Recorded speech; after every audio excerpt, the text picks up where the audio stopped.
네, 그럼 지금부터 최고위원 중진 의원 연석회의를 시작하도록 하겠습니다. 청와대 회담은 국정 전환의 계기가 되어야 합니다. 일본의 경제 보복 등 당면한 현안을 논의하기 위해서 내일 청와대에서 대통령과 회담을 갖게 됐습니다. 일본의 경제 보복으로 위기감이 높아지는 상황에서 정치 지도자들이 허심탄회하게 의견을 나누고 지혜를 모아서 실질적인 해법을 도출하는 자리가 되기를 바랍니다. 오늘 중진 의원 여러분들께서도 현재의 심각한 상황을 극복할 수 있는 좋은 방안들을 많이 제시해 주시면 좋겠습니다. 외교로 풀어야 할 일을 무역 전쟁으로 몰고 가고 있는 일본 정부의 행태는 도저히 용납할 수 없습니다. 잘못된 일입니다. 사태가 장기화될 경우 우리나라도 피해를 보지만은 글로벌 경제는 물론 일본 경제에도 악영향을 미칠 것입니다. 한미일 공조가 흔들리면 동북아 정세도 불안해질 수밖에 없습니다. 일본 정부는 누구에게도 도움이 되지 않는 잘못된 경제 보복을 지금이라도 즉각 철회하는 것이 마땅합니다. 우리 정부에 대해서도 할 말이 많지만 우선은 일본의 부당한 요구에 당당하게 맞서되 기업과 국민들의 걱정과 불안을 해소할 수 있도록 조속히 외교적 해결에 힘을 쏟아야 할 것입니다. 우리 당은 대통령과 정부가 올바른 해법을 내놓는다면 초당적으로 협력하겠다는 뜻을 이미 밝힌 바가 있습니다. 이번에 제가 회담을 제의한 것도 오로지 국익만을 생각한 결정이었습니다. 대통령과 각 정당 대표들도 정파적 이해관계를 떠나서 나라와 국민만 생각하면서 회담에 임해 주셨으면 좋겠습니다. 이번 회담을 통해서 국가적 위기 극복의 계기를 마련해서 국민들의 염려와 불안을 풀어드릴 수 있도록 최선을 다하겠습니다. 경제정책 대전환 없이는 기업도 청년도 살 길이 없습니다.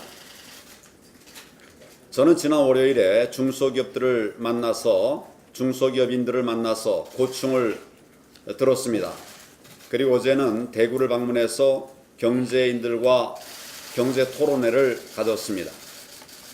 중소기업인들은 최저임금 급등과 근로시간 강제 단축 그리고 과도한 규제와 반기업 반시장 정책으로 도저히 기업을 할 수 없는 상황이라고 울분을 토하셨습니다. 제가 어제 방문한 대구의 중소기업은 주문이 끊겨서 공장을 돌리지도 못하고 있었습니다.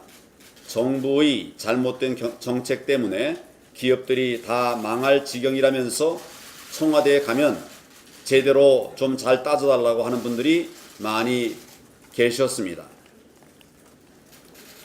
우리 기업들이 이렇게 어려운 형편에 있다 보니까 청년 일자리 문제도 갈수록 심각해지고 있습니다. 어제 통계청이 내놓은 자료에 따르면 학교를 졸업한 청년들 가운데 3분의 1이 직장을 못 구하고 있었습니다. 3년 이상 취업을 하지 못하고 있는 청년들이 17%에 육박하고 아예 구직 활동을 포기한 비율도 처음으로 20%를 넘어섰습니다.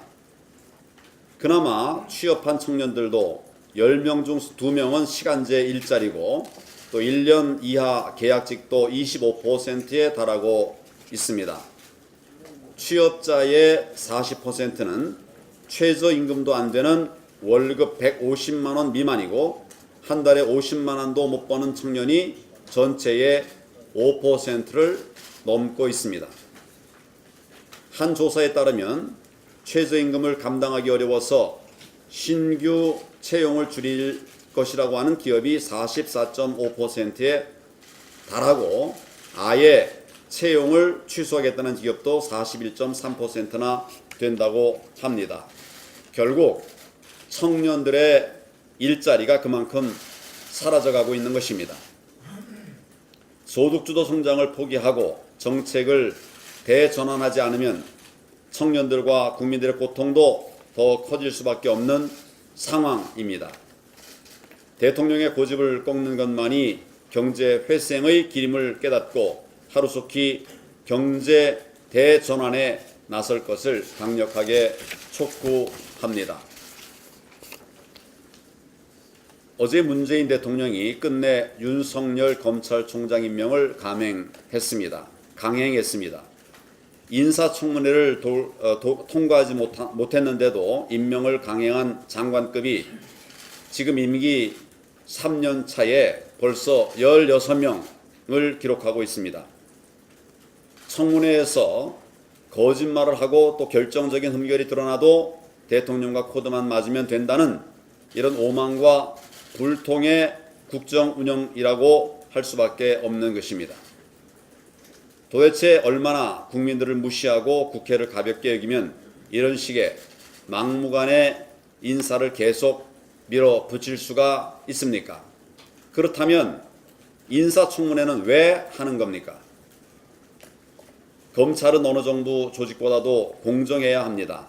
검찰총장은 그 어느 자리보다도 정치적 중립이 요구되는 자리입니다.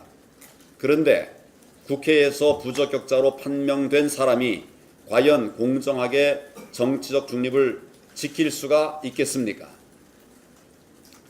결국 대통령과 정권의 코드만 살피지 않겠나 그런 우려들이 너무나 많습니다. 이런 검찰총장을 임명해 놓고 우리 당 의원들에게 패스트트랙 수사 받으라고 하는데 대놓고 야당 탄압하겠다는 것이 아닙니까? 지금 문재인 정권은 입으로는 검찰 개혁을 외치면서 실제로는 검찰을 퇴행의 길로 몰아가고 있습니다. 총선에서 국민의 심판을 피하고 정권을 유지하기 위해서 검찰을 권력의 도구로 전락시키고 있습니다.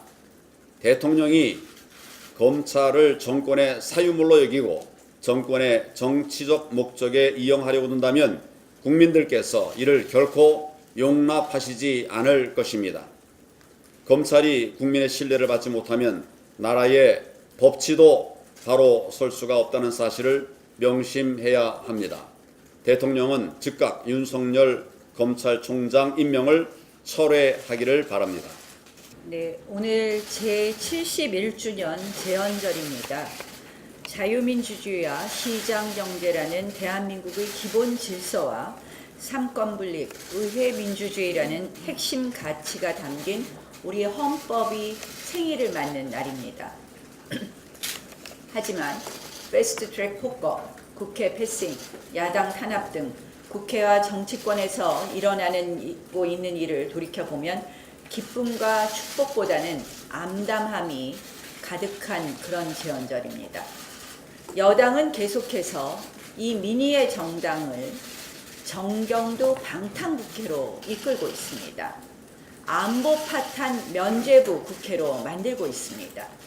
국민의 생명과 안전 보장에는 관심이 없고 정권의 위신과 체면 보장에 더 몰두하고 있는 여당입니다.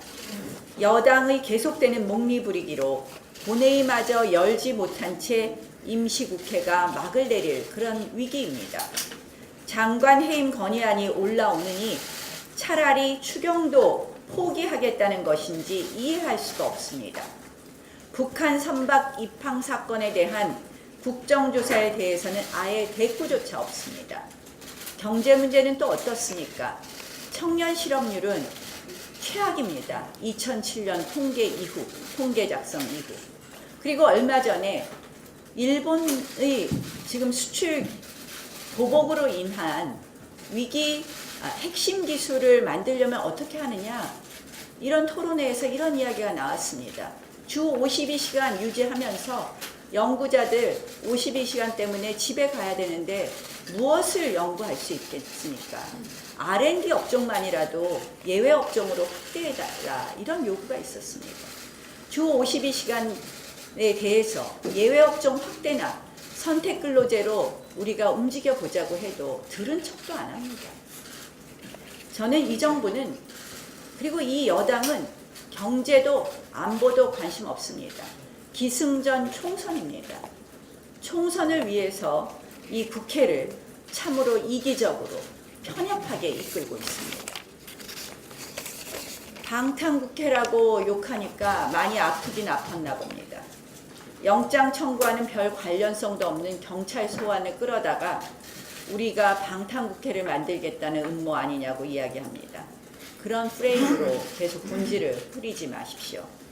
여당 의원들과 일부 무늬만 야당 의원들이 사실상 경찰 견학 한번 갔다 오는 소위 출석 놀이로 경찰의 야당 겁박에 장단을 맞추고 있습니다. 입법부 존재 이유를 스스로 부정하는 한심한 행태입니다. 국회를 행정부에 예속시켜서 스스로 권한을 저버리고 정권에 충성하는 영혼 없는 국회의원을 택한 것입니다. 집권 여당 그리고 이에 동조하는 야당 의원들은 오늘 제헌절을 맞아 한 번이라도 의회민주주의 본질에 대해서 숙고해 주십시오. 본인들이 지금 보여주고 있는 정치가 정말 공정과 타협이라는 정치의 본질에 부합하는지, 적대와 배제라는 후진적 정치로 퇴행하는 것은 아닌지 깊게 성찰해 보아야 할 것입니다. KBS MBC 말씀 좀 드리겠습니다. 해고는 살인이다. 차별받지 않는 세상. 계약직이 서름받지 않는 세상. 누가 그토록 외쳐왔습니까? 바로 지금의 집권 세력 그리고 그들과 운명을 함께하며 방송, 언론, 각종 기관을 틀어쥐고 있는 오늘날 대한민국의 장악 세력들입니다. 달라질 줄 알았습니다. 우리 정권 때 일부 잘못한 행태들을 고쳐줄 줄 알았습니다. 하지만 이 집권 세력, 정치 이념 앞에서는 피도 눈물도 없는 차별과 갑질을 합리화하고 있습니다. 숨 쉴 틈도 없이 탄압하고 한치의 망설임도 없이 죄다 내쫓아 버립니다. 이것이 오늘 KBS, MBC라는 공영방송에서 버젓이 일어나고 있는 일들의 실상입니다. 지난 2016년, 2017년 MBC에 채용된 계약직 아나운서들의 눈물겨운 투쟁을 보십시오. 겉으로는 공정언론, 민주언론을 말하던 최승호 사장, 권력의 완장을 찾자마자 바로 해고 통보를 했습니다. 결국 사법부에 의해 복직이 되자 그때부터 따돌리고 무시하고 인격을 짓밟았습니다. 급기야 이 아나운서들이 직장 내 괴롭힘 금지법 위반 1호 진정을 내는 사태에 이르렀습니다. 이 정권의 전임 정권 들쑤시기, 보복 정치의 홍위병처럼 앞장서고 있는 MBC, 그 안에서 벌어지는 이 추태가 바로 오늘날 집권 세력의 민낯입니다. KBS도 별반 사정이 다르지 않습니다. 진실과 미래위원회라는 거창한 탄압기구를 만들어서 중징계를 남발하고 한직으로 발령내는 등 이 정권의 불편한 내부 인사들을 사정없이 눌러찍고 있습니다.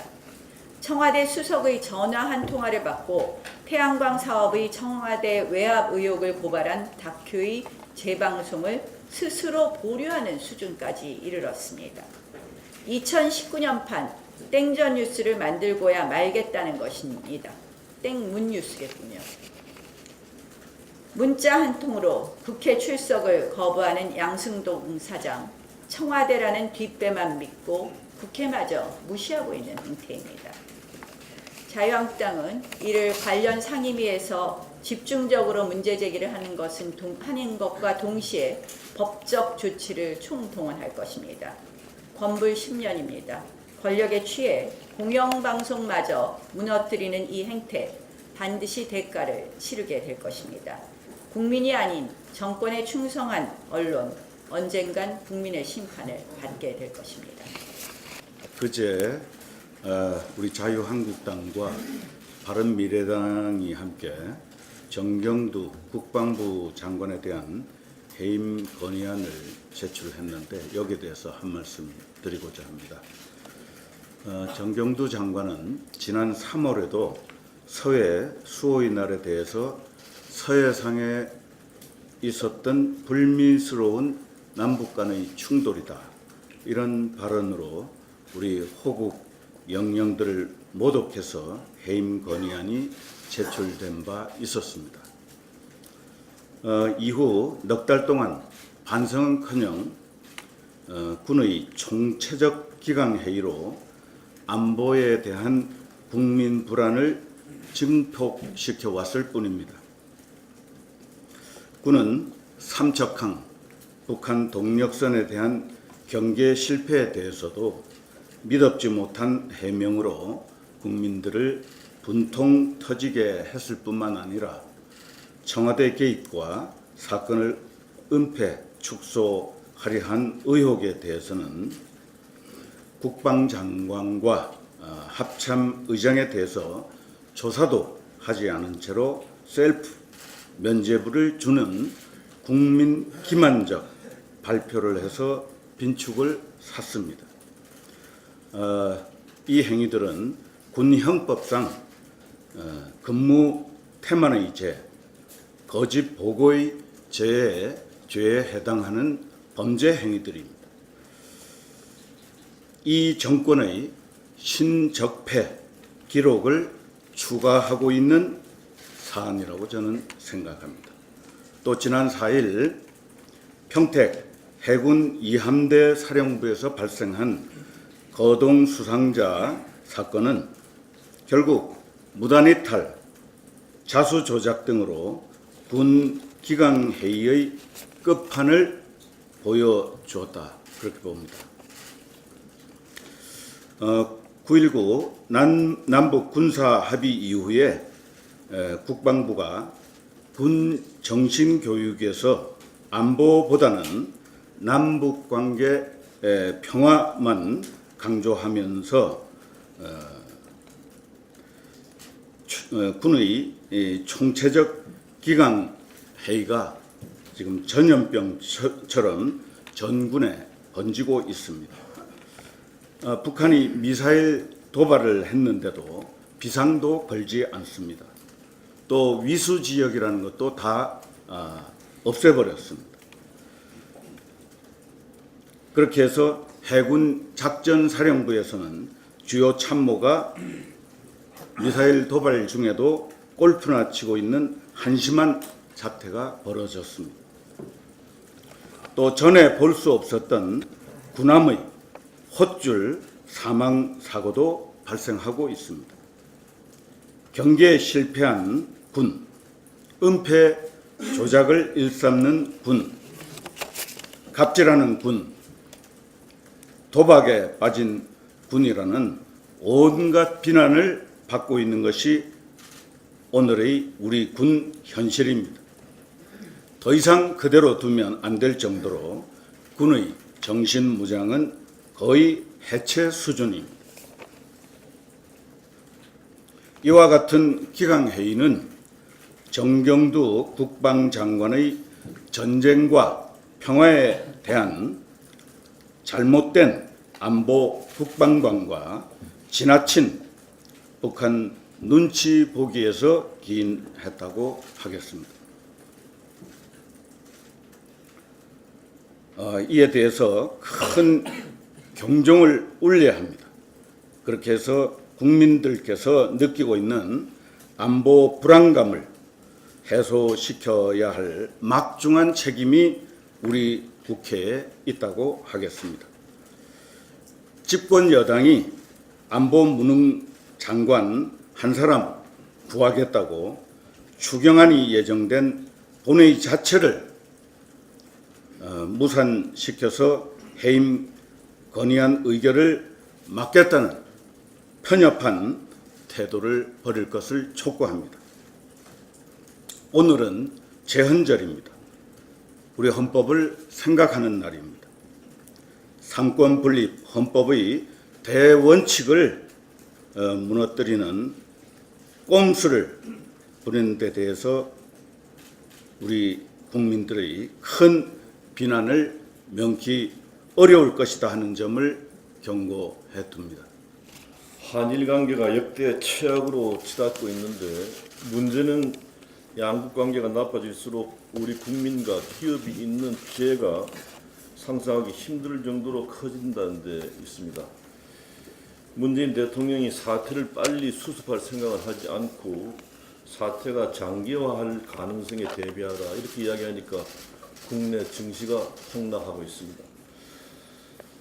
또 일본의 수출 규제는 일본에 더 큰 피해가 갈 것이다 하면서 우리 정부에 대한 중대한 도전이다 이런 호전적 발언을 하는데 이러한 대통령의 발언은 문제 해결이 아니라 오히려 문제를 더욱 키울 수 있는 발언인 만큼 매우 잘못된 것입니다.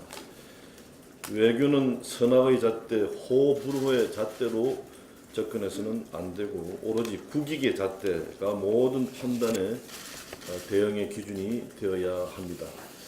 특히 문재인 대통령은 한일 관계가 나빠질수록 우리 기업과 국민들이 궁극적인 피해자가 된다는 사실을 직시해야 합니다.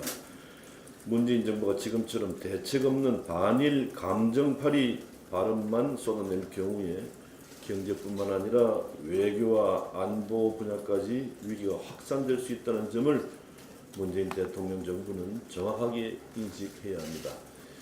지금까지 동북아 평화를 유지하는 데 한미일 공조가 절대적 역할을 해왔고 한반도 유사시 일본의 유엔 사령부의 후방기지 역할을 굉장히 중요한 역할을 한다는 사실을 대한민국 대통령이 잊어서는 안 됩니다. 한미일 공조가 삐걱댈수록 우리 안보는 취약해질 수밖에 없음을 잊지 말아주기 바랍니다. 한일 관계가 오늘날 이처럼 악화된 것에 대해서 자잘못을 따지는 것도 중요하지만 지금 더 우선해서 중시해야 할 것은 사태를 수습하는 일입니다. 지금은 양국의 정상끼리 말싸움을 하고 국민 감정만 자극할 시점이 아니라 한일 관계에서 역량을 발휘할 수 있는 전문가들을 총동원해서 현 상황을 수습할 지혜를 모아야 할 때입니다. 여기에는 여야가 있을 수 없는 만큼 우리 자유한국당도 사태 해결에 적극 나서야 한다는 점을 말씀드립니다. 일본의 소재 수출 규제 조치는 문재인 정권이 해왔던 이른바 적폐청산의 올감에 스스로 걸려든 것이기도 합니다. 재발등을 찍은 자승자박이라 할 수 있습니다. 2005년 노무현 정부 당시에 한일회담 문서 공개 후속 대책 관련 민관 공동위원회라는 것을 발족시켰는데 문재인 대통령은 당시 민정수석으로서 정부 측 위원이었고 이해찬 당대표가 위원장이었습니다. 이 민관 공동위원회가 당시 내린 결론은 개인 청구권은 살아있지만 65년 협정에 따라 행사하기 어렵다는 것이었습니다. 일본에 다시 법적 피해 보상을 요구하는 것은 신의 직상 곤란하다라는 국제법의 룰이었습니다. 이에 따라서 강제징용 배상 문제는 끝난 것으로 인식됐고 이 역시 외교 문제에 관해서는 사법부도 행정부의 입장을 듣고 신중하게 판단하는 사법 자제의 전통을 이었던 것입니다. 그러나 문재인 정권에서는 이 같은 사법 자제를 모두 사법농단이라 보고 처벌한 것입니다. 그 사법 자제를 할 필요가 없다는 신호를 보낸 것으로 외교 문제에 대해 사법부가 행정부 입장을 고려할 필요가 전혀 없다라는 메시지였습니다. 그리고 이것이 결국 2018년 10월 김명수 대법원에 의해서 기존의 결론을 뒤집었던 것입니다. 이처럼 문 정권이 뒤집은 강제징용 보상 문제, 스스로 문제를 일으켰던 자업자득이었다는 것을 지적하지 않을 수 없습니다. 조국 민정수석의 일탈이 도를 넘고 있습니다. 지난 14일 조 수석은 산업통상자원부의 발표 보도자료를 산자부보다 14분 빠르게 자신의 페이스북에 게시했습니다. 정부의 결정사항에 대해서 민정수석실의 소관 문제도 아닌 것을 조 수석이 먼저 발표를 한 셈입니다. 공직기강 회의를 문제 삼아서 휴대전화를 압수하고 사생활까지 조사했던 민정수석실입니다. 그런데 정작 스스로 본인이 공직기강을 무너뜨린 것입니다. 이런 사람이 법무부 장관으로 운이되고 있는데 이렇게 앞으로 혹시라도 법무부 장관이 됐을 경우에 사법농단은 불을 보듯 뻔합니다. 조 수석은 이른바 패북질을 하고 있습니다. 민정수석 하기도 바쁠 텐데 일을 제대로 하고 있는지 의심할 수밖에 없습니다. 문재인 대통령이 할 일은 법무부 장관 임명이 아니라 민정수석 해임을 해야 합니다. 만약 조 수석을 법무부 장관으로 지명한다면 그때부터 대한민국은 또 다른 재앙이 시작될 것입니다.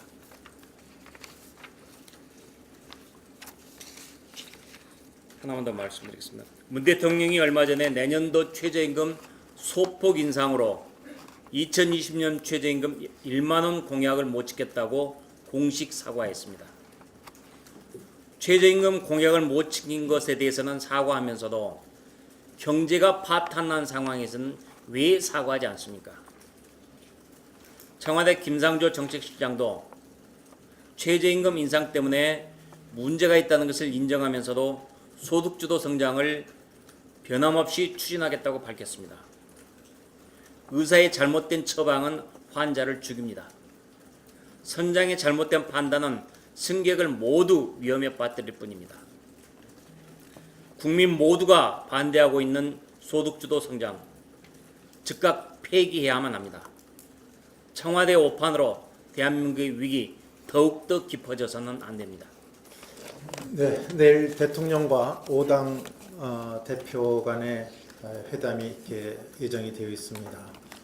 이번 모임은 대한민국의 총체적 난국을 헤쳐나가기 위한 대통령과 당 대표 간의 회담이라고 이렇게 생각합니다. 대통령이 이 회담을 수락하신 이상 초심으로 돌아가셔서 야당을 국정 파트너로 인정하고 또 협치의 정신을 발휘해 주시기 바랍니다. 부디 이 회담을 통해서 우리의 난국에 해법이 도출되고 국민들이 안심하고 또 생산성 있고 성과 있는 결과가 나오기를 기대합니다. 특히 일본의 경제 보복이 이제 금융 분야를 비롯해서 전방위로 확산되는 것이 아니냐 하는 불안이 가중되고 있어서 국민들을 더욱 불안하게 만들고 있습니다. 우리 당도 이미 초당적 차원에서 이번 사태 해결에 앞장설 것을 천명한 바 있습니다.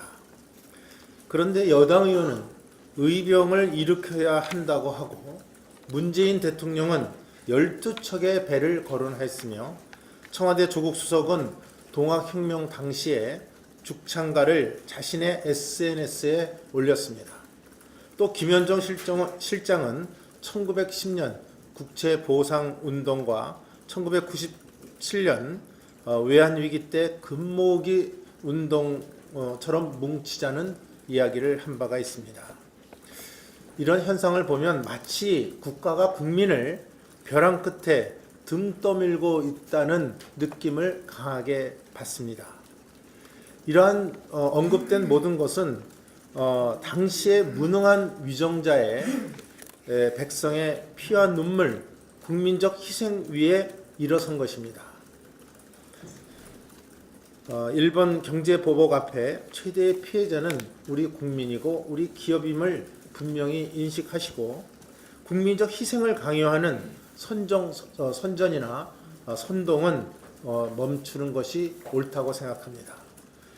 결국 이 문제의 궁극적 해결은 대통령의 또 문재인 정부의 정치력과 외교력을 통해서만이 해결될 수 있다고 보고 있습니다. 앞으로 국익을 위한 대승적 차원에서 아베 총리와의 전격 회동을 포함한 모든 방안을 강구해 줄 것을 촉구합니다. 내년도 최저임금이 2.87% 올라서 8,590원으로 결정되었습니다. 문재인 대통령은 1만 원 공약을 못 지키게 된 것에 대해서 송구스럽다는 말씀을 밝힌 바 있습니다. 지난 2년 동안 30%에 가까운 최저임금 인상으로 소상공인들이 죽겠다고 아우성인데 문재인 대통령은 오로지 자신의 빗발한 공약만 바라보고 있었던 것은 아니었는지 안타까움을 금할 수 없습니다. 이참에 탈원전을 비롯해서 문재인 케어, 4대강 보호 철거 같이 지금도 여념없이 밀어붙이고 있는 감당 못할 공약들도 철회하는 용단을 내려주시기 바랍니다. 한 가지 더 붙여 지금까지 문재인 대통령은 자신의 최저임금 공약에 대해서만 2차례 사과를 했을 뿐입니다. 사회 전반에 발생하고 있는 각종 참사에 대해서는 이런 방구도 없습니다. 행여나 인사참사, 고용참사, 원전참사, 자사고 참사 등 참사 시리즈를 빚어내고 있는 데에 대해서 문재인 대통령의 진정 어린 사과는 언제쯤 나타날 것인지 개봉박두를 기대하겠습니다. 러시아에서 북한 석탄 3,000여 톤을 싣고 포항에 입항한 혐의로 토구 국적의 선박 DN 5505호를 현재 선박을 압류하고 조사 중인데 이 선박의 최종 구매자는 이사라고 합니다. 석탄 수입업체 이사는 올해 3월 유엔 안보리 대북제재위원회 전문가 패널의 연례 보고서에서 이 업체가 북한산 석탄을 구매하고 비용을 지불했다는 관계자의 증언이 공개된 바 있습니다. 이 석탄을 운반한 와이즈 어니스트라는 북한 선박은 지난 5월 미국 당국에 의해 몰수되어 미국령 사모 섬에 억류 중이며 미국 정부의 통제 아래 있습니다. 그런데 이번에 다시 포항에 석탄을 반입하려고 한 그 회사가 바로 이 회사입니다. 사정이 이러함에도 수사기관은 북한산 석탄 대금을 지급하지 않았다는 이유로 이전에 와이즈 어니스트에 선적된 석탄 수입 시도권에 대해서 무혐의 처리한 바 있습니다. 이처럼 정부 수사 당국이 수사도 제대로 하지 않고 쉬쉬하는 사이에 아무런 제재도 받지 않고 계속해서 북한산 석탄을 반입하는 지경에 이르고 있습니다.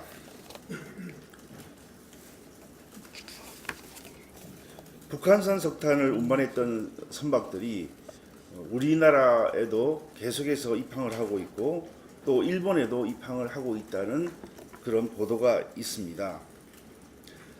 마린 트래픽과 아시아 항만국 통제위원회를 통해 한국 정부로부터 북한산 석탄과 선철 등을 반입했다고 지목된 선박 7척이 지난해 8월 이후 일본에도 입항 기록을 남긴 것으로 나타났습니다. 선박의 이름은 리치 글로리, 샤이닝 리치, 진롱, 스카이 엔젤, 상광 5호, 리치 비거, 진아호 등의 선박이 되겠습니다.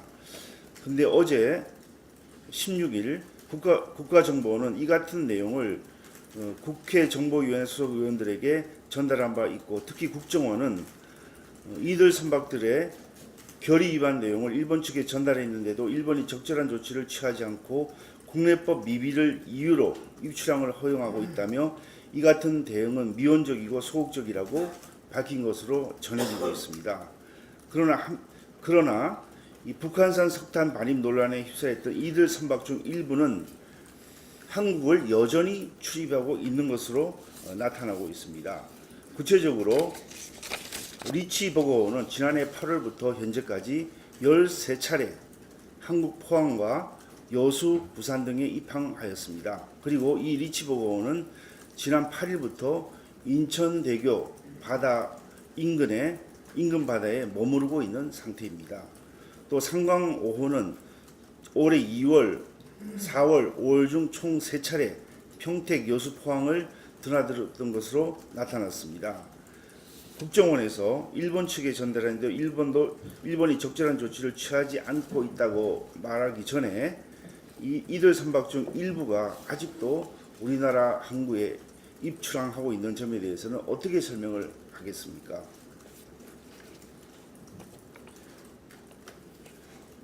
이 사건과 관련해서 자유한국당 대북제재특위는 명백한 정황에도 수사를 제대로 하고 있지 않는 수사당국 및 관련자에 대해서 지난 6월 18일 청와대 안보실장과 관세청장, 해경청장, 수입업체를 직권남용, 직무유기 등 혐의로 서울중앙지검에 고발 조치했으나 아직도 이에 대해서는 수사가 개시되지 않고 있습니다. 문재인 대통령이 15일 일본의 경제보복에 대해서 일본의 피해가 더 클 것, 또 일본이 외교의 장으로 나와야 된다라고 으름장을 놓고 강공을 이어갔습니다. 현실적인 판단이 상황에 전혀 맞지 않습니다.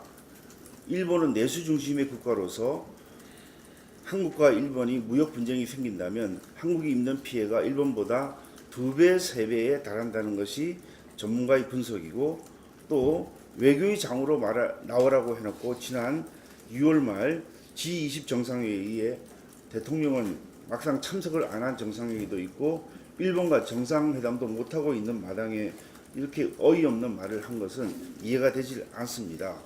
일본과의 갈등을 해소하는데 외교력과 정치력을 집중해야 하는 시기에 문재인 정부는 현실과 동떨어진 판단으로 임진왜란의 12척과 동학혁명의 죽창까지 거론하며 반일 감정을 자극하고 있습니다. 문재인 정부 출범 이후 한일 위안부 합의 파기, 일본 수산물 수입 불허, 대법원의 강제징용 판결로 갈등이 축적되어 이상 징후가 여러 차례 감지되었지만 이 정부의 외교 라인은 전혀 작동하지 않았고 방치하며 이를 키워왔습니다. 일본은 앞으로 핵심 산업용 원료와 기술의 반출 제한, 한일은행 간 크레딧 라인 차단, 일본이 보유한 한국 기업 주식에 대한 의결권 행사, 그리고 일본이 계획했던 국내 투자 계획 철회 등이 앞으로 내놓을 보복카드로 준비되고 있다고 합니다. 국민들에게 애국심을 호소하려 했다면 일본의 경제 보복 조치에 대한 현실적 대안을 제시해야 마땅합니다. 가뜩이나 소득 주도 성장의 폐해와 혹독한 경제난으로 고통받고 있는 국민들이 일본의 경제 보복 조치로 설상가상의 어려움을 겪게 되었는데 해결책은 고사하고 반일 감정을 부추기는 것이 온당한 처사인지 묻고 싶습니다. 반도체 생산 라인이 멈추는 순간 한일 관계는 되돌릴 수 없는, 돌아올 수 없는 다리를 건너게 되는 것입니다. 반도체 라인이 멈추기 전까지 작금의 수출 규제 사태를 어떻게든 해결을 해야 됩니다. 저는 이 문제를 해결하는 키워드는 결국은 미래와 국익이라고 생각을 합니다. 김종필 전 총리는 한일 국경 정상화를 진두지휘했던 장본인이고, 김대중 전 대통령은 문화개방, 국민 반대를 무릅쓰고 문화개방까지 했던 미래지향적인 입장에서 한일 관계를 관리했던 경험이 있습니다. 그 두 지도자를 우리가 지금 뭐 원조 토착 외교라고 비난할 것입니까? 그렇지 않지 않습니까? 국민 감정을 모르는 바는 아니지만 첫째도 둘째도 국익을 우선으로 임해야 되겠다. 65년 한일 국교 정상화할 때 일본과 한국의 국력이 30대 1이었습니다. 지금 삼성전자가 소니를 제낀 상황에서 3대 1까지 따라잡은 상황에서 일본이 우리를 대하는 자세가 옛날처럼 접어주고 대하지 않습니다. 저는 어떤 면에서는 미국이 중국을 상대로 무역 전쟁을 일으킨 것과 매우 흡사하다라고 생각합니다. 중국이 부상하니까 미국이 이대로 중국을 놔둘 수 없다라고 느낀 거예요. 그런 맥락에서 일본도 우리를 대하고 있는 겁니다. 여기서 우리가 무슨 임진왜란 얘기하고 죽창가 얘기하고 이게 해법이 되겠어요? 외교가 작동돼야 되지 않겠습니까? 아주 치밀하게 전혀 지금 작동되지 않고 있고 준비되어 있지 않지 않습니까? 이런 점을 좀 영수회담에 가셔서 대표께서 강력하게 대통령께 좀 상기시켜 주시고 환기시켜 주시기를 바랍니다. 지난 2월 환경부 4대강 조사평가위원회에서 세종보, 공주보, 죽산보의 철거, 또 일부 철거를 결정을 했습니다. 또 2개 보는 완전 개방을 결정했고요. 여기에 대해서 반대 여론이 매우 강했습니다. 취미 과정도 졸속으로 알려지면서 주민들이 분노를 했고요. 또 많은 또 주민들은 또 해체 반대를 외치면서 또 거리로 나서기도 했습니다. 중요한 것은 이 3대 철거 대상 지역인 3개 지역, 세종시, 공주시, 나주시의 지역 의회에서 모두 반대 입장을 표명하고 나선 것입니다. 전부 더불어민주당 소속 단체 지방의원들이 주축이 되어 있는 지역입니다. 세종시장 또 세종시를 지역구로 둔 이해찬 민주당 대표조차도 세종시 해체 유보를 환경부에 요청하고 있지 않습니까? 3개보의 주인 모두가 반대하고 있는 것이죠. 이 반대 움직임은 지금 들불처럼 번지고 있습니다. 진작부터 이런 상황을 간파한 우리 자유한국당은 이러한 국민들의 요구를 받아들여서 4대 강보 해체 반대를 당론으로 채택한 바 있고 지금 천만인 서명운동에 돌입해 있습니다. 그런데 어떻게 된 영문인지 집권 여당인 민주당은 아무런 입장을 내놓고 있지 않습니다. 4대 강보 처리 방안이 환경부에서 나온 지 5개월이 다 되어가는 시점인데도 민주당은 이렇다 할 입장을 한 번도 내놓은 적이 없어요. 침묵 당론이 능사가 아니라는 점을 분명히 민주당에게 말씀드립니다. 국민들과 지방의회, 지자체장들의 반대 목소리를 외면하는 것은 여당의 직무유기다 이렇게 생각을 하고 이제는 민주당이 답을 내놓을 차례다 이렇게 말씀을 드리고 싶습니다. 보철거를 결정한 환경부 조사평가위의 결정을 따를 것인지 아니면 국가물관리위원회에 보철거 계획 철회를 요구할 것인지 민주당은 분명한 입장을 밝혀주시기 바랍니다. 일본의 주요 물자 수출 규제로 생긴 국가적 위기 국면에서 형식에 구애받지 않고 대통령과 국정 현안을 논의하자고 제안하고 참석하시기로 한 결정은 잘하신 결정인 것 같습니다. 이런 국면에서 보통 야당은 국민 감정이나 이런 것을 앞세워서 강경론을 피력하고 국정을 책임진 정부 여당은 국익을 고려하는 현실적 선택을 많이 하는 경향이 있는데 이번에는 오히려 뒤바뀐 것 같습니다. 정부 여당이 오히려 국익은 고려하지 않고 국민 감정이나 내년 선거를 고려한 그런 정치공학적 고려만 하고 있는 것 같아서 심히 우려스럽습니다. 잘 준비하셔서 우리 당의 입장이나 국민들의 생각을 확실하게 좀 전해주시고 이 문제로 생긴 위기가 제대로 잘 국익에 맞게 수습될 수 있도록 준비를 잘 해주시기 바랍니다. 영수회담은 하고 나면 항상 후유증이 남고 서로 말이 다르고 한데 6명이나 모이는 회동이지만은 1대1 회동이라고 생각하시고 하실 말씀 다 하시고 이번 기회에 이것이 총체적 위기 국면에서 국정의 방향을 돌리는 그런 좋은 흐름으로 만들어 가시기를 부탁을 드리겠습니다. 으로 추정되는 물체가 지금 신고가 되었다고 합니다. 그런데 지금 언론에서는 엇갈리는 반응인데요. 이게 주민이 신고했다는 주장과 경찰이 신고했다는 주장이 있습니다. 더 가가는 뭐냐면은 국방부가 이런 입장을 좀 내놨습니다. 해당 지역 수심이 낮아서 잠수함 침투 가능성이 낮다. 왜 국방부가 정부가 이걸 미리 이렇게 발표를 할까요? 사실 여부를 확인하고 나서 발표해도 되는데 이 국방부가 무슨 누구를 대변하는 겁니까? 지금 이 부분에 대해서 한치의 거짓 없이 진실되고 정직하게 밝혀됩니다. 우리 자유한국당 역시 이 문제에 철저하게 진상을 확인할 것입니다. 윤석열 검찰총장이 됐습니까? 임명이 됐습니다. 참 거짓말쟁이 검찰총장을 맞이하는 대한민국 국민들은 얼마나 마음이 아플까요?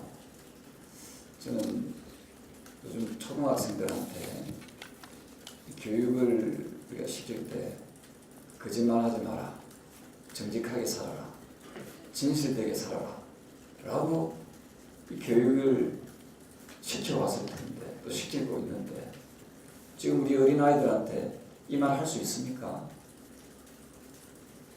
도대체 이 정권은 이 도덕적으로도 깨끗하지 못한 이 거짓말쟁이 정권이 되고 있습니다. 또 거짓말쟁이 정권입니다. 저는 참으로 부끄러운 하루다 이런 생각을 합니다. 그리고 아베 수상한테 한마디 하겠습니다. 이 독일을 좀 본받으세요. 독일은 역대 1970년 이후에 역대 총리가 46년째 이상 사과를 하고 있습니다. 자신들의 가오를 항상 용서를 빌고 있습니다. 근데 이 아베 수상은 누구를 닮아서 그런지 몰라도 사과에 굉장히 인색한 것 같아요. 그리고 비열합니다. 그리고 사악합니다. 어떻게 정치 외교의 부분을 경제 분야까지 비겁하게 비열하게 연관짓습니까?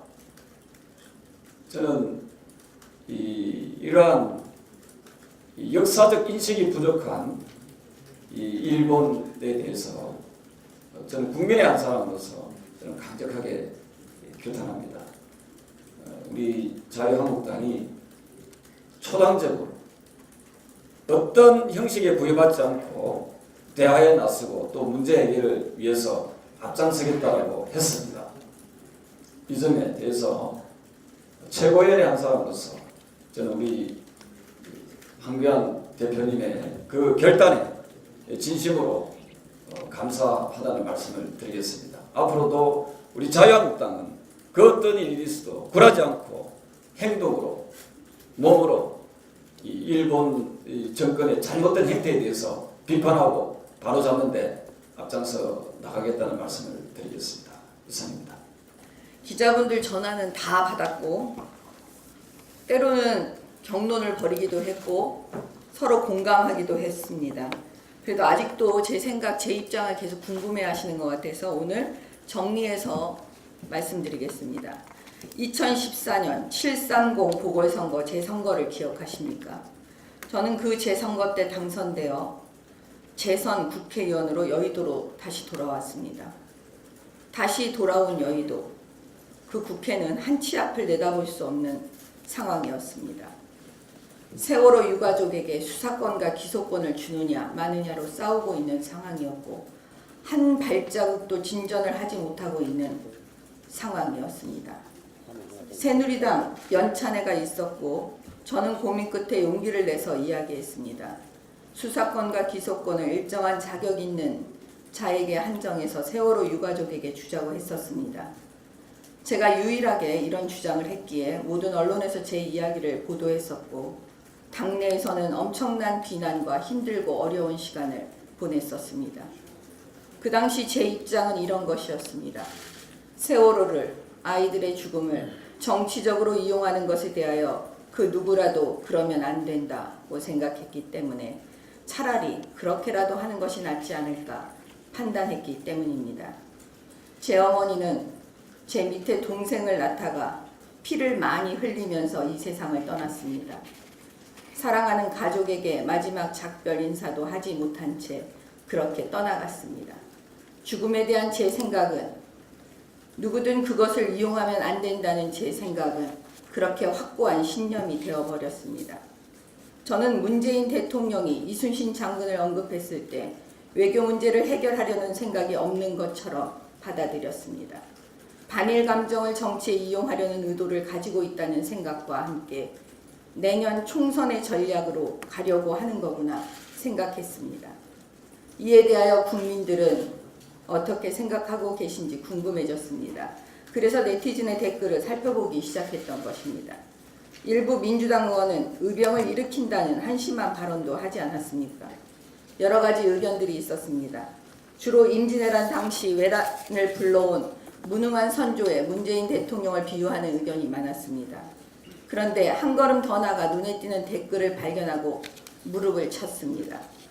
세월호를 정치적으로 이용한 것을 빗대어 외교 문제를 또 국내 정치에 또다시 이용하려는 것을 알아채고 그것을 비판한 댓글이었습니다. 그 댓글은 세월호 한 척으로 이긴 문재인 대통령이 배 12척으로 이긴 이순신 장군보다 낫다는 반어적인 표현이었습니다. 이미 문재인 대통령의 의도를 꿰뚫어보고 있는 사람이 있었구나. 반일 감정과 외교 파탄을 국내 정치에 이용하려는 의도를 정확하게 인식하고 있구나. 그 면에서 놀랐던 건 사실입니다. 결론적으로 문재인 대통령이 가져온 외교적 파탄은 문재인 대통령이, 아베가 가져온 외교적 파탄은 아베가 해결하여야 한다는 의견을 월요일 최고위에서 발표했던 것입니다. 그런데 그 회의가 끝나고 기자 여러분으로부터 전화를 받았습니다. 어떤 기자분은 저에게 그 말을 취소하라고 했습니다. 격론 끝에 자신의 말을 취소하겠다고 하더군요. 일부 언론에서 막말이라며 공격하기 시작했습니다. 그런데 어떤 부분이 막말인지에 대해서는 제대로 명시해주는 기사는 없었습니다. 세월호라는 단어가 들어가기만 하면 막말입니까? 도대체 무슨 내용이 막말입니까? 또 어느 기자분은 제가 세월호를 정치에 이용했다고 막말이라고 하더군요. 문재인 정권이, 민주당이 세월호를 정치에 이용한 것을 풍자하여 말한 그 네티즌의 댓글은 결국은 세월호를 정치에 이용하지 말라는 거 아니겠습니까? 저 또한 세월호를 더 이상 정치에 이용하지 말라고 하는 것입니다. 이 말에는 다 동의하십니까? 그런데 왜 이 말이 막말입니까?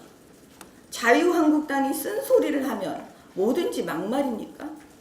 청와대와 민주당이 듣기 싫은 비판은 모두 막말이라고 치부해 버리기로 작정하십니까? 족쇄를 채우려고 하고 있습니까? 그러면 우리 입장에서 희생당한 아이들에게 고맙다고 한 문재인 대통령의 표현은 과연 무엇입니까? 그리고 지난 월요일 그 긴 발표 내용 중에 자극적인 표현만 따와서 제가 이야기한 정부와 여당에 대한 비판 부분은 국민에게 전하지 않고 마치 세월호와 관련하여 막말한 것처럼 만들어버린 일부 언론도 언론의 자유의 한계를 벗어났다고 봅니다. 진짜 막말의 예를 들어보겠습니다. 민주당의 표창원 의원은 여자였던 박근혜 대통령의 얼굴을 누드화에 합성한 미술가라는 인간과 함께 국회의 일을 전시해 놓았습니다. 이것이야말로 막말 이상의 행동입니다. 그런데 표창원 의원은 뭐라고 했습니까? 표현의 자유라고 했습니까? 또한 이 표창원 의원은 몇 년 전 경북 성주에서 열린 사드 배치 반대 촛불 집회에 참석해서 노란색 탬버린을 흔들고 주홍색 가발을 머리에 쓰고 춤을 추며 사드 괴담송을 불렀습니다. 강력한 사드 전자파 밑에서 몸이 찢어질 것 같아. 전자파에 튀겨질 것 같다. 가짜뉴스 만들고 허위사실 유포한 의원입니다. 아직도 저는 그 기억이 생생합니다. 이런 사람 국회의원 자격 있습니까? 과연 자유한국당 국회의원이 문재인 대통령 사진을 표창원 의원이 한 것처럼 그대로 누드화에 합성시켜놓고 전시하면 그것에 대하여 언론과 민주당은 어떻게 반응할까요? 궁금합니다. 여자인 대통령 사진을 누드화에 합성시켜 전시하도록 기여한 표창원 국회의원은 국회의원의 자격이 없는 사람입니다. 민주당에서는 이 사람을 제명하지도 않고 있습니다. 이 사람은 지금도 버젓이 방송에 나가서 궤변을 늘어놓게 하고 있습니다. 이번에도 이 표창원 의원은 SNS에 늘어놓고 있습니다. 공적인 일을 해서는 안 돼. 국가와 국민이 하는 마음, 공적인 마인드가 없는 사람들. 한국당은 오직 권력욕과 소화적 감정풀이, 편가름 선동과 공격에만 매달린 집단. 이제 그만 해체하고 해산하기 바란다. 일부 언론은 이 사람의 이야기를 그대로 써주고 있습니다. 그런데 그 어떤 언론도 막말이라고 하지 않고 있습니다. 도대체 자신의 행동은 아랑곳하지 않고 막말과 가짜뉴스와 궤변과 거짓말을 일삼는 자가 어느덧 고상한 척 내용도 없이 제가 한 말을 막말이라고 떠들면서 자유한국당은 해산되어야 한다는 말이 이것이 진정 막말이 아닙니까? 과거에도 막말 이상의 막행동을 하고 이렇게 제1야당 자유한국당을 상대로 진짜 막말만 쏟아내도록 그 소속 의원을 방치하는 민주당이야말로 진짜 해산되어야 하는 정당 아닙니까? 표창원 의원과 민주당에게 저는 SNS가 아닌 오늘 이 회의를 통해서 말씀드립니다. 표창원 의원의 말을 그대로 대입해서 말해보겠습니다. 공적인 일을 해서는 안 될 국가와 국민 위하는 마음, 공적인 마인드가 없는 사람들. 민주당은 오직 권력욕과 소화적 감정풀이, 편가름 선동과 공격에만 매달린 집단. 이제 그만 해체하고 해산하기 바란다. 이상입니다. 예, 오늘이 제헌절입니다. 우리 헌법에서 자유, 경제 어떻게 변천되어 왔고 이 정부는 어떻게 활용하고 있는지 간단히 보겠습니다. 71년 전 오늘 세종로 중앙청 중앙홀에서 대한민국 첫 번째 제헌헌법이 공포되었습니다. 제헌헌법이 공포된 그날부터 대한민국의 법치주의는 시작이 되었고 법치의 두 가지 기둥, 자유민주주의와 시장경제가 시작이 되었습니다. 제헌헌법에서 자유는 신체, 거주, 이전, 신앙과 양심, 언론, 출판 등 12가지 걸쳐서 인용되고 있고 지금까지도 헌법 한쪽 기둥을 굳건히 지켜오고 있고 이 땅이 자유 대한민국임을 분명히 하고 있습니다. 경제조항은 그때 그런데 이렇습니다. 대한민국의 경제 질서는 모든 국민에게 생활의 기본적 수요를 충족할 수 있게 하는 사회 정의의 실현과 균형 있는 국민 경제의 발전을 기함을 기본으로 한다. 그래 놓고 각인의 경제상의 자유는 이 한계 내에서 보장된다고 이렇게 시작을 합니다. 그러니까 이때에는 경제적 균형과 평등이 경제적 자유보다 앞선다 하는 것을 내용으로 하고 있습니다. 아마 일제강점기에서 갓 벗어난 시대상, 골고루 못 살던 경제상을 반영했다고 보여집니다. 두 번째, 1962년 국민투표를 통해서 결정된, 참고로 62년은 우리나라 경제개발 5개년 계획이 처음 시작한 날입니다. 이때는 경제적 자유가 더 부각되고 그 가치는 지금까지 이어지고 있습니다. 대한민국의 경제 질서는 개인의 경제상의 자유와 창의를 존중함을 기본으로 한다. 이렇게 하고 2항에서 국가는 사회 정의와 균형 있는 국민 경제 발전을 위해서 필요한 범위 안에서만 경제에 관한 규제와 조정을 한다. 이렇게 되어 있고 80년 10월 27일 기원에서는 이 조항에다가 한 조항만 더 넣었습니다. 독과점의 피해자는 적절히 규제 조정한다. 이랬고 마지막으로 현행 헌법인 87년 헌법에서는 경제의 자유와 창의 이 조항에다가 개인에다가 기업을 추가를 합니다. 그래서 대한민국의 경제 질서는 개인과 기업의 경제상의 자유와 창의를 존중함을 기본한다. 이렇게 하고 2항에서 그 유명한 경제민주화 조항이 들어갑니다. 경제 주체 간의 조화를 통한 경제의 민주화를 위하여 경제에 관한 규제와 조정을 할 수 있다. 이렇게 국가 개입 근거를 인정하고 있습니다.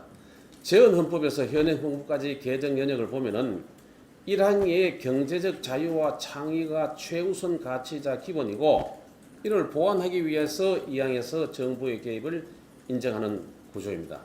그러나 이 정부 지금 어떻습니까? 개헌이 없었습니다. 그런데도 불구하고 1항은 마치 없는 조항 취급하고 자유보다 사회주의식 평등을 앞세우고 창의보다 통제가 기업의 자율보다 노조의 파업을 앞세우고 있습니다.